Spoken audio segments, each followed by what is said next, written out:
with my 90D, and I got the Rokinon lens on it, manual focus. So everything I'll be doing it without the AI in the camera. But it should be cool and it should be pretty interesting.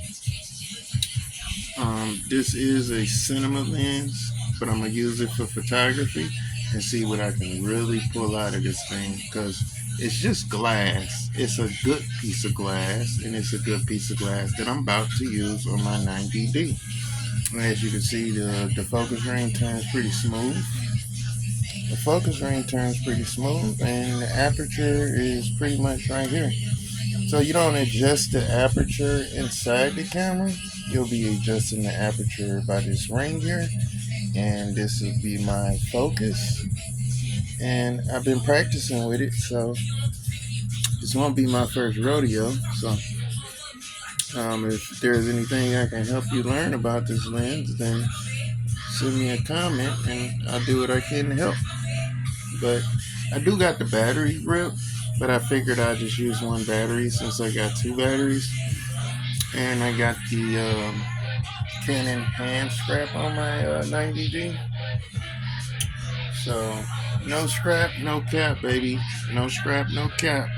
No scrap, no cap, baby. You know, the 90D is very, I don't say it's a, I can't say that it's a beginner's camera. It's very advanced, like the 80D.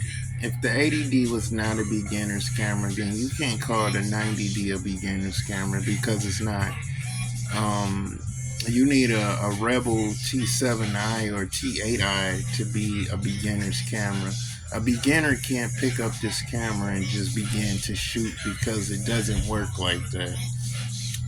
This thing is very specific on what it does and how it does it. And I'm using a manual lens, so I got plenty of lenses to use, such as the 50 millimeter, the 55 by 250, the 70 by 300. But I was interested in this lens since I could take all the AI out of the camera and do it myself. Now, what I have noticed about this lens, it doesn't like motion like that. It don't like motion. So it's windy outside, and I'm gonna try and pull some of the cleanest shots out that I can. But it's definitely windy outside. I won't have no assistance from this camera at all, and I'm fine with that because as a pro, which this camera is designed for, it's designed for pros. It's not designed for someone who is trying to get into photography. You must already be into photography to use this camera. I don't care what nobody say. I'm using it. I done used the 5D Mark II, the 6D Mark III. I done used Canon all my life. Even the Rebel series, I was a big fan of. But when I got to the EOS's, well, they do something different than the Rebel brand. So when it comes to the Rebel brand and the EOS's, they are not the same.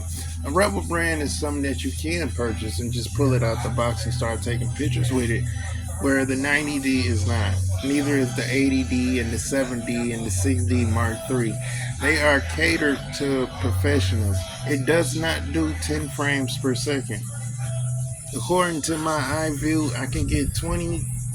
It depends on the ISO. I don't know why the ISO controls how many pictures you can actually get, but according to this, I can get 25 shots clean.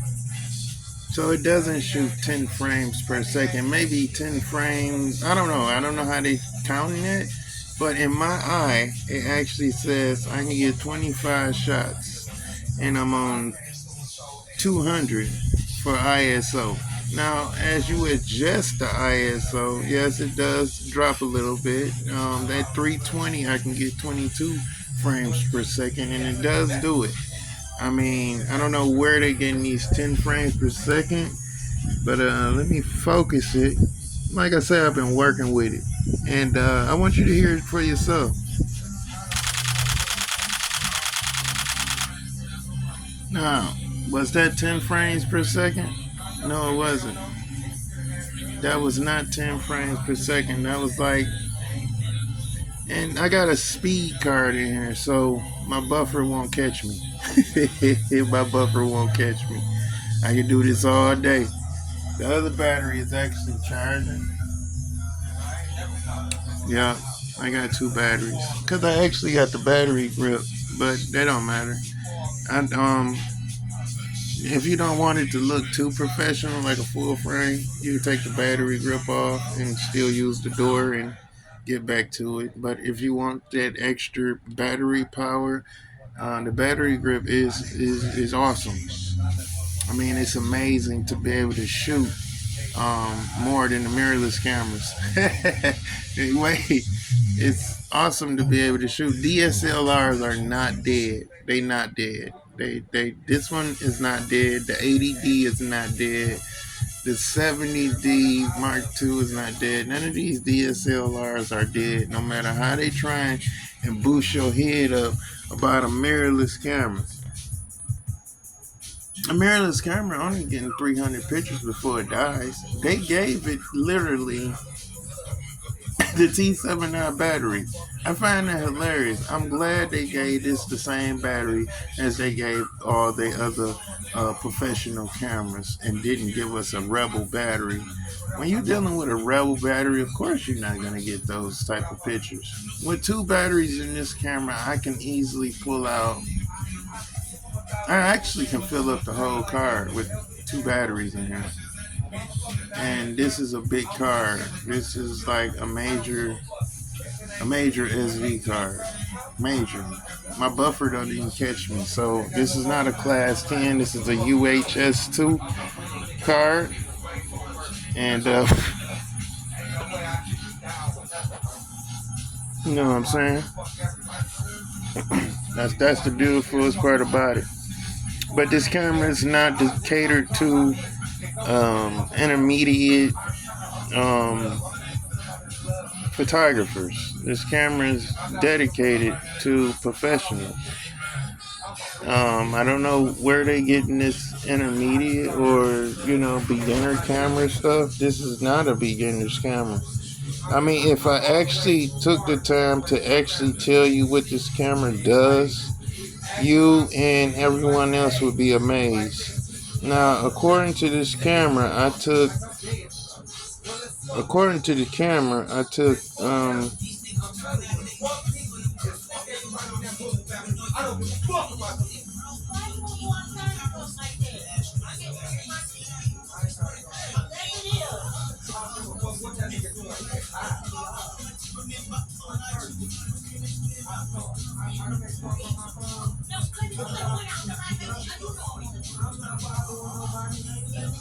that was 26 pictures. 26 pictures I took, and they say 10 frames per second.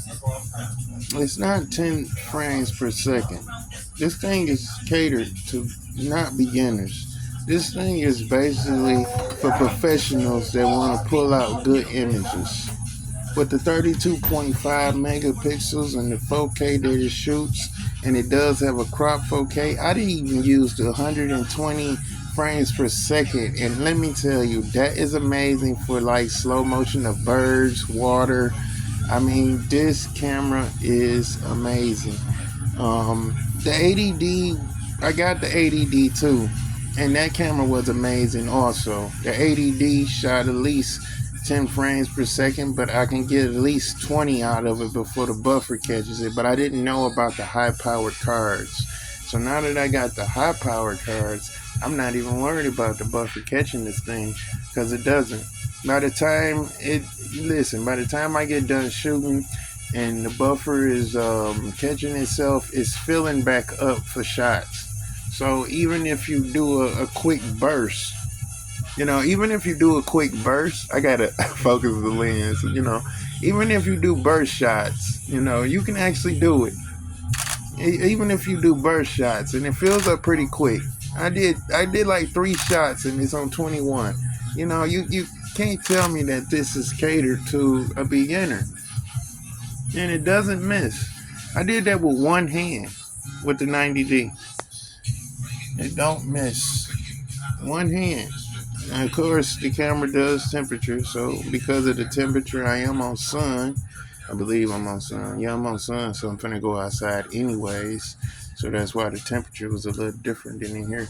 But this lens in for say the Rokinon 35 by 1.5. I gotta say, you don't want to shoot this wide open. I think the fast aperture is basically for cinematic video, but I say I shoot it between 2 and 4. And you gotta be mindful that if you do change the aperture on this lens on your DSLR, the viewfinder gets kind of dark. So I suggest that you focus it first before you change the aperture. Why would you want to change the aperture? Because that's how I get them smooth rotations of the water, baby. Them smooth rotations of the water is stopping the aperture down. And if you don't know that, I can't keep explaining these things to you.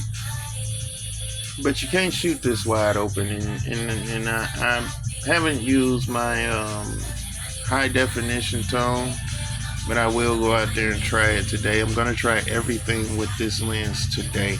Stay tuned.